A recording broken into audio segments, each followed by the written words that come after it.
రేపు సోమవారం మార్చి 23 తారీఖు మార్కెట్ మాత్రం బీభత్సమైన అతి భయంకరమైన గ్యాప్ డౌన్‌తో అయితే ప్రారంభమవుతుంది.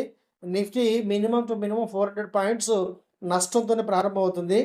దీనికి ప్రధానమైన కారణాలేంటంటే అమెరికా, ఇజ్రాయెల్ కలిసి ఇరాన్ నతాంజ్ అణు విద్యుత్ కేంద్రం మీద దాడి చేశారు. అణు కేంద్రం మీద. అలాగే ఇప్పుడు ఇరాన్ బీభత్సంగా ఇజ్రాయెల్‌ని జెరూసలేం మీద అల్ అక్సా మసీద్ వద్దయితే దాడి చేసింది. ఈ యుద్ధ ప్రభావం రోజు రోజుకైతే భయంకరంగా మారబోతుంది. ఫ్రెండ్స్, నేను సెబీ రిజిస్టర్డ్ కాదు.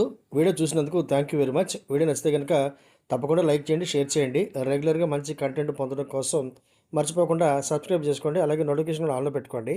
అలాగే స్టాక్ మార్కెట్లో మీకున్న 3 సెగ్మెంట్లు stocks, options, crude and commodity training కోసం డిస్క్రిప్షన్లో ఉన్న మన టెలిగ్రామ్ ఛానల్లో జాయిన్ అయ్యి పూర్తి వివరాలు పొందండి. ఫ్రెండ్స్, వీడియో చూసినందుకు once again thank you very much. Thank you.